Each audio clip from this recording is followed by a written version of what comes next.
خود میں چل دیا۔ الحمدللہ الذی ہدانا الی صراط المستقیم وجعل لنا التوفیق خیر رفیق والصلاة والسلام علی اصحابہ اصحاب الہدی والتحقیق، اما بعد فاعوذ باللہ من الشیطان الرجیم، بسم اللہ الرحمن الرحیم۔ قد جاءکم من اللہ نور وکتاب مبین، صدق اللہ وصدق رسولہ النبی الامین الکریم، ونحن علی ذلک لمن الشاہدین والشاکرین والذاکرین والحمد للہ رب العالمین۔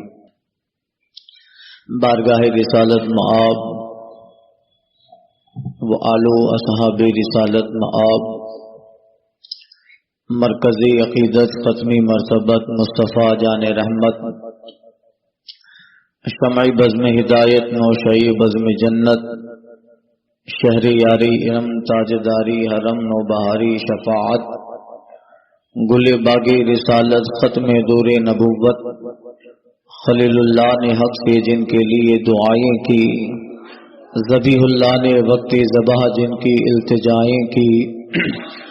بن کی روشنی پھر دید یعقوب میں آیا، جسے یوسف نے اپنے حسن کے نئے رنگ میں پایا، اور جن کے نام پہ شاہ سلیمان نے گدائی کی، جن کی یاد میں حضرت داؤد نے نغمہ سرائی کی،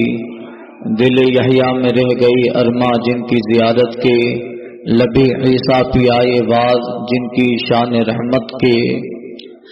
اتر کر ہرا سے سوئے قوم آیا، ایک نسخہ کیمیا اپنے ساتھ لایا، حضور احمد مجتبیٰ محمد المصطفیٰ صلی اللہ علیہ وسلم میں درود مقدس کا نذرانہ پیش کریں، پڑھیں اللہ۔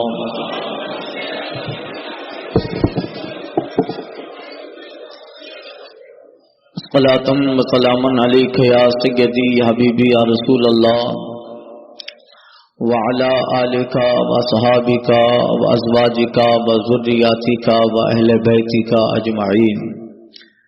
امام اہل سنت فاضل بریلوی حضور سیدی سرکار اعلی حضرت علی رحمت و رضوان ارشاد فرماتے ہیں، نعمتیں بانٹتا جس سمت وہ ذیشان گیا، نعمتیں بانٹتا جس سمت وہ ذیشان گیا، ساتھ ہی منشی رحمت کا قلمدان گیا، انہیں جانا انہیں مانا نہ رکھا غیر سے کام، للہ الحمد میں دنیا سے مسلمان گیا، مومن ان کا کیا ہوا اللہ اس کا ہو گیا، کافر ان سے کیا پھرا اللہ ہی سے پھر گیا، کیوں جناب ابو ہریرہ تھا وہ کیسا جام شیر، جس کے 70 صاحبوں کا دودھ سے منہ پھر گیا، کفر منکر یہ بڑا جوش تعصب آخر، بھیڑ میں ہاتھ سے کم وقت کے ایما گیا، بھیڑ میں ہاتھ سے کم وقت کے ایما گیا، اور تم پہ میرے آقا کی عنایت نہ سہی، نزدیوں کلمہ پڑھانے کا بھی احسان گیا، ٹھوکریں کھاتے پھرو گے ان کے در پہ پڑ رہو، قافلہ تو اے رضا اول گیا آخر گیا۔ حضرات،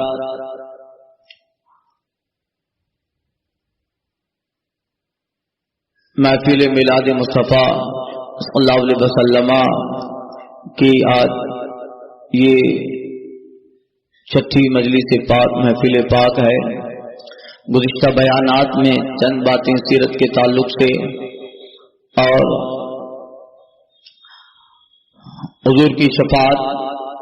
اور تبرکات جیسے غیث پاک کے تعلق سے عرض کیا۔ گزشتہ سال بیان میں ہجرت کے واقعات، نبوت کا پہلا دوسرا تیسرا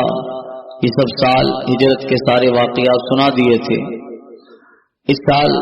میں خود کنفیوز تھا کہ کیا موضوع بناؤں۔ اب سال میں کئی بار کتنے پروگرام ہوتے ہیں،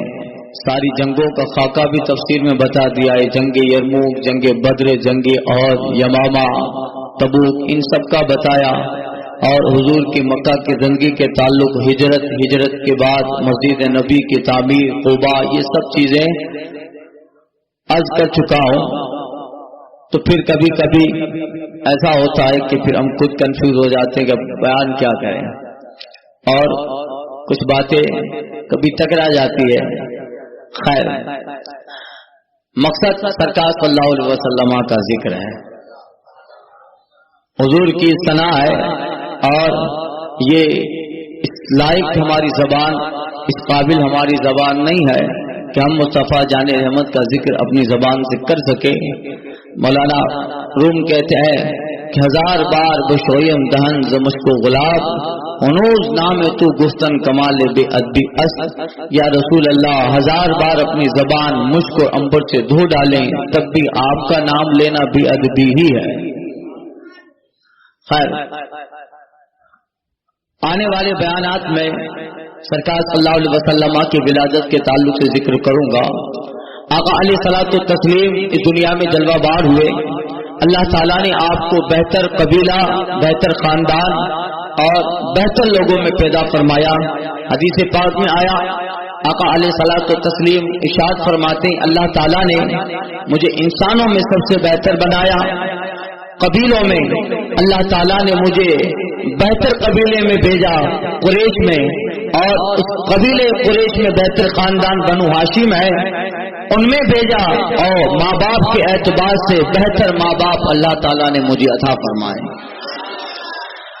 سرکار صلی اللہ علیہ وسلم کے آباء و اجداد میں آخر تک حضرت آدم تک جتنے ہیں یہ سب مومن، مباحث، کامل ایمان تھے. آقا فرماتے ہیں کہ میں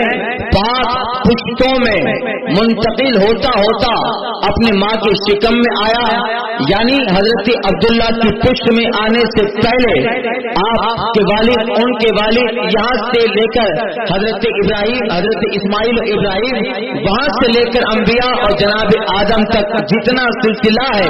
سرکار علیہ الصلوۃ والتسلیم فرماتے ہیں اللہ تعالیٰ نے مجھے پاک صلب میں رکھا، یعنی حضور پاک علیہ السلام کے والد ماجد سے لے کر جناب آدم تک جتنے لوگ ہیں وہ سب جو ہے مومن، مباحث اور انبیاء کرام کی پشت میں اللہ تعالیٰ آپ کو منتقل کرتا رہا، یہاں تک کہ بہتر پشت سے لے کر بہتر شکم جناب آمینہ کے آپ رضی اللہ تعالی عنہ کی شکم میں آپ جلوہ بار. خاندان کے اعتبار سے بہتر، قبیلے کے اعتبار سے بہتر،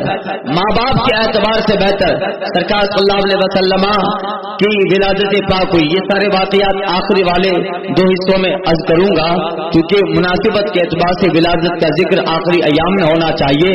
آقا علیہ الصلوۃ والتسلیم جناب آمینہ کے یہاں جلوہ بار ہوئے. آپ جب پیدا ہوئے، یہ مختصر میں عرض کر رہا ہوں، آپ کے دادا حضرت عبد المطلب کو خانہ کعبہ کا طواف کر رہے ہیں. خبر دی گئی عبداللہ کے گھر پہ شہزادے کا جنم ہوا. حضرت عبد المطلب خانہ کعبہ میں سجدہ شکر ادا کرتے ہیں، اپنے گھر پہ تشریف لے آئے اور اپنے پوتے کو دیکھا، گود میں لیا، اور آقا علیہ الصلوۃ والتسلیم کے چہرے پاک سے جو نورانی شعائیں نکل رہی تھی، جیسا کہ جناب آمینہ کا بیان ہے، میرے شہزادے کی ولادت سے پہلے مجھے یہ خبر دی گئی کہ یہ شہزادہ الگ شان، الگ نوعیت اور مقام کا مالک ہے، جیسا کہ احادیث میں اس کا ذکر ملتا ہے. سرکار علیہ الصلوۃ والتسلیم کے دنیا میں جلوہ بار ہونے سے پہلے جناب آمینہ کہتی ہے حضرت آسیہ اور حضرت مریم جنت کی حوروں کے ساتھ مجھے مبارک بادی دینے کے لیے تشریف لے آئی. سرکار صلی اللہ علیہ وسلم دنیا میں جلوہ بار ہوئے اور اس طرح آپ تشریف لے آئے کہ آپ ناف بریدہ ہیں، آپ کی ناف کٹی ہوئی ہے اور آپ کا جسم پاک، طیب اور طاہر ہے، اور فرشتہ آ کر سرکار صلی اللہ علیہ وسلم کو ایک کپڑے میں لپیٹ دیتا ہے. آقا علیہ الصلوۃ والتسلیم سجدے میں گر جاتے ہیں. یعنی یہ پہلی کڑی ہے مصطفیٰ جان رحمت کی. اسی بات آئی تو میں بتا رہا ہوں، یہ سارے واقعات میں آخری والے 3 ایام میں عرض کرنے والا ہوں. آقا علیہ الصلوۃ والتسلیم تشریف لے آئے. دنیا کے بچے کا دستور ہے پیدا ہونے کے بعد ماں کے سینے کو تلاش کرتا ہے، مگر آقا علیہ الصلوۃ والتسلیم جب دنیا میں جلوہ بار ہوئے ہیں، حضور کا دنیا میں آنا، سجدہ کرنا اور سجدے کی حالت میں اسی وقت اپنے امتی اور اپنے گنہگار غلاموں کے لیے دعا کرنا، رب حبلی امتی رب حبلی امتی، اس بات کی دلیل ہے آقا بے خبر نہیں ہے، بے شعور نہیں ہے، ادراک لے کے آ رہے ہیں، خیال لے کے آ رہے ہیں، فکر لے کے آ رہے ہیں، اپنے امت کا غم لے کے آ رہے ہیں۔ جس گھڑی آپ دنیا میں جلوہ بار ہوئے، فوراً اپنے والدہ ماجدہ کے سینے اور گود سے جدا ہو گئے اور ایک جگہ آپ سجدہ کرتے ہیں اور سجدے میں آپ فصیح عربی زبان میں بیان فرما رہے ہیں، رب حبلی امتی رب حبلی امتی۔ اعلی حضرت کہتا ہے پہلے سجدے پر روز ازل سے درود، پہلے سجدے پر روز ازل سے درود، یادگاری امت پہ لاکھوں سلام۔ جس وقت اللہ تعالیٰ نے نور کی شکل میں بنایا مصطفیٰ کو، اس وقت بھی سرکار نے سجدہ کیا، اور وہی نور اللہ تعالیٰ نے جب جسمانی شکل میں مکہ میں بھیجا ہے تو یہاں بھی مصطفیٰ سجدہ کر رہے ہیں۔ نور کی تکلیف تب بھی سجدہ، جسم کے ساتھ دنیا میں جلوہ بار ہوئے تب بھی سجدہ، اسی لیے کہا پہلے سجدے پر روز ازل سے درود، اور یہاں یادگاری امت پہ لاکھوں سلام۔ وہ دور تھا کہ جب عرب میں کوئی بچہ پیدا ہوتا تو عرب کے بعض علاقے دیہات سے عورتیں آتی اور شہروں میں ایک سال 2 سال میں یا 3 سال میں ایک وقت آتا تھا جس کو موسم ربیع کہا جاتا ہے، بہار کا موسم، موسم ربیع، بہار کا موسم۔ ظاہر بات ہے مصطفیٰ جان رحمت ربیع الاول میں تشریف لے آئے ہیں، اور ربیع الاول کو اسی لیے ربیع الاول کہا جاتا ہے کہ یہ موسم بہار ہوتا ہے، یعنی آسمان سے لے کر زمین تک فضاؤں کا حال بڑا خوشنما ہوا کرتا ہے، نہ زیادہ دھوپ ہوتی ہے نہ زیادہ ٹھنڈی ہوا کرتی ہے، موسم بہار، اسی لیے اس کا نام ربیع رکھا گیا، یعنی بہار کا موسم، پتجھڑ کا زمانہ، اور وہ موسم وہ فضا جس میں زیادہ بیماریاں نہ ہو، جس موسم میں زیادہ مرض نہ ہو۔ بہار آدمی صبح جب ٹہلنے کے لیے نکلے تو اس کے مشام مؤثر ہو جائے، اپنے آپ کو بہت اچھا محسوس کرے۔ آقا علیہ الصلوۃ والتسلیم کے لیے اللہ تعالیٰ نے نہ وہ موسم چنا جو بارش کا ہے، نہ وہ موسم چنا جو ٹھنڈی کا ہے، بلکہ حضور کی ولادت اور دنیا میں تشریف آوری کے لیے اللہ تعالیٰ نے موسم بہار کا انتخاب فرمایا۔ محبوب آپ موسم بہار میں تشریف لے جائیں، آپ موسم بہار میں جلوہ بار ہوں گے، اور اس لیے مصطفیٰ جان احمد خود ایک بہار ہے۔ حضور جہاں جائیں تو بہاروں کو بھی بہار مل جایا کرتی ہے، بہاروں کو بھی اپنی بہار ہونے پر اور زیادہ ناز ہوتا ہے۔ اعلیٰ حضرت فرماتے ہیں وہ سوئے لالا زار پہ سے ہے، وہ سوئے لالا زار پہ سے ہے، تیرے دل اے بہار پہ سے ہے، یعنی بہار کو اپنے بہار ہونے پہ بڑا ناز ہوتا ہے کہ سارے موسم میں موسم بہار بہت اچھا موسم ہے، تو موسم بہار اپنے بہار ہونے پہ ناز کرتا ہے۔ مجھے دوسرے موسمیات پر اللہ تعالیٰ نے فضیلت دی ہے، میں جب آتا ہوں تو درختوں میں پتے لجایا کرتے ہیں، پتجھڑ کا زمانہ ہے، میں جب آتا ہوں تو پھر درخت پہ سگوں پہ پھوٹا کرتا ہے، پھل آیا کرتے ہیں، زمین کا سبزہ تیزی سے اگا کرتا ہے۔ تو موسم بہار دوسرے موسموں کے مقابلے میں اپنی قسمت پہ ناز کرتا ہے کہ اللہ نے مجھے بہار بنایا ہے، اللہ تعالیٰ نے میرے اندر فضا بہت بہتر رکھی ہے، میں موسم بہار ہوں۔ مگر اعلیٰ حضرت کہتے ہیں کہ مصطفیٰ اگر گلستان کی طرف جلوہ بار ہو، سرکار اگر گلزار کی طرف تشریف لے جائیں، حضور اگر موسم بہار میں آئے اور موسم بہار میں سرکار جلوہ فگن ہو تو بہار کی قسمت میں بھی بہار آ جاتی ہے کہ آج وہ بہاروں والا آ گیا کہ وہ بہار اپنی قسمت پہ ناز ہے کرتی ہے۔ اعلیٰ حضرت فرماتے ہیں وہ سوئے لالا زار پہ سے ہے، سرکار جب لالا زار کی طرف جائیں، حضور جب گلستان کی طرف جائیں، حضور جب باغ و بہار کی طرف جائیں تو وہ خود اپنی قسمت پہ ناز کرے، اس لیے لالا زار پہ سے ہے، تیرے دن اے بہار پہ سے ہے، اے بہار آج تیرا دن پھر گیا ہے، اے موسم بہار آج تجھ پہ بھی بہار آ گئی ہے، اے موسم بہار آج تیری قسمت کا ستارہ چمکا، آج تیرے دن پھر گئے کہ بہار تمہاری طرف رسول بہار آ گئے۔ وہ سوئے لالا زار پھرتے ہیں، آقا لالا زار میں پھرے ہیں، اللہ اللہ ہو تو یہ لالا زار پھرتے ہیں تیرے دن اے بہار پھرتے ہیں۔ آقا علیہ الصلوۃ والتسلیم موسم ربیع میں آئے، ربیع الاول یعنی موسم بہار کا پہلا مہینہ، ربیع الثانی موسم بہار کا دوسرا مہینہ۔ وہ دور تھا کہ عرب کے دیہاتوں سے غریب عورتیں شہروں میں آتی اور جہاں امیروں کے یہاں بچے پیدا ہوتے ہیں وہ دایا اس بچے کو لیتی 2 سال 3 سال 4 سال کی مدت کے لیے دیہات میں لے جاتی۔ شہر کے بنسبت دیہات کا ماحول بڑا اچھا ہوتا ہے، وہاں کی آب و ہوا، وہاں کی فضا، وہاں کا کلائمیٹ صاف ستھرا ہوتا ہے، اور شہر میں آمد و رفت باہر کے لوگوں کی ہوتی ہے۔ کئی ملک سے لوگ شہر اور سٹیوں میں آتے ہیں، زبان مخلوط ہو جاتی ہے، دوسرے ملک سے آنے والے سے اگر بات کرو تو پھر عربی زبان میں کمزوری آئے گی، اس قوم کے الفاظ ادھر آئیں، اس ملک کے کچھ الفاظ ادھر آئیں،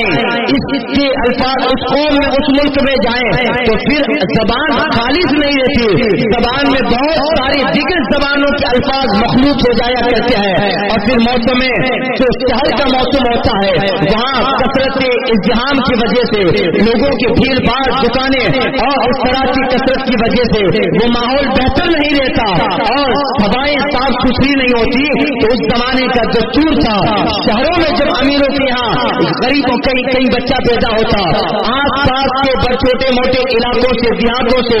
گامڑیوں سے عورتیں آتی، امیروں کے بچے لے لیتی، 2 سال 3 سال کے لیے دیہات لے جاتی، ان کی پرورش کرتی، انہیں اچھا کھانا کھلاتی، ان کا پالنا پوسنا ان کے ذمہ ہوتا، اور ان دایا کو وہ بچوں کے ماں باپ ایک اچھی رقم ان کو اجرت میں دیا تاکہ وہ گاؤں کی آبادی میں رہیں۔ اب حضرت حلیمہ سعدیہ رضی اللہ تعالیٰ عنہ یہ قبیلہ بنو سعد کی ایک عورت ہیں جن کے شوہر حارث بن عبد العزیٰ طائف سے کچھ کلومیٹر دور ان کا گاؤں، اور اس گاؤں میں رہنے والا قبیلہ بنو سعد غربت اور اس علاقے میں قحط پڑ گیا، بارش نہ ہوئی، سوکھا ہو گیا، اور انہی دنوں میں وہاں کی عورتیں مکہ شریف کے لیے روانہ ہوتی ہیں تاکہ اس سال جتنے بچے جنمے ہیں ان میں سے جلدی جا کر امیروں کے بچے لے لیں، بڑی اچھی اجرت ملے اور جو ہے ہمارا حال بہتر ہو جائے۔ نکلی کافی عورتیں، ایک روایت میں کہ 10 عورتیں اور الگ روایتوں میں الگ تعداد بتائی گئی ہے، خیر وہ نکلی حضرت حلیمہ سعدیہ، ان کے شوہر حارث بن عبد العزیٰ اور جو ہے کچھ اور بھی قبیلے کے لوگ سے وہ نکلے، مگر غربت کا حال یہ تھا، مفلسی کا حال یہ تھا کہ بارش نہ ہونے کی وجہ سے، سوکھے کی وجہ سے حضرت حلیمہ سعدیہ رضی اللہ تعالی عنہا کے جو ہے گھر پہ غربت کا مقام، اور ان کے پاس اتنا کھانا دانا اور پانی بھی نہیں تھا کہ جس کی وجہ سے وہ اپنی اونٹنی کو چارہ دیں اور اونٹنی میں طاقت بحال ہو۔ سب عورتیں نکل گئی، حضرت حلیمہ سعدیہ اپنی کمزور اٹھنی کو لے کر نکلتی ہے، جتنی عورتیں تھیں دیگر وہ اپنے اپنے جانور اونٹ اٹھنیوں پر سوار ہو کر آگے نکل گئی، اور حضرت حلیمہ سعدیہ کمزور اونٹنی پر اپنے شوہر کے ساتھ پیچھے پیچھے آہستہ آہستہ عورتوں نے تانا بھی دیا تھا، کیا بات ہے سعدیہ حلیمہ، آج تمہاری اونٹنی میں وہ طاقت نہیں ہے، بار بار پیچھے لے جاتی ہو۔ لکھا ہے کہ ان عورتوں نے کہا کب تک ہم حلیمہ سعدیہ کو اپنے ساتھ لیں گے، لمبا راستہ ہے، اگر اس کی طرح ہم بھی آہستہ آہستہ چلتے رہے تو پھر ہمارا یہ راستہ بڑا طویل اور لمبا ہو جائے گا۔ وہ عورتیں آگے نکل گئی، حضرت حلیمہ سعدیہ رضی اللہ تعالی عنہا اپنی اس کمزور اونٹنی پر اپنے شوہر کے ساتھ بیٹھ کر آہستہ آہستہ بڑی دیر اور تاخیر کے ساتھ مکہ میں پہنچتی ہیں۔ جب دیکھا تو وہ عورتیں جو پہلے مکہ میں پہنچ گئی تھی، امیر گھروں پہ گئی، ان کے بچے لے لیے، 2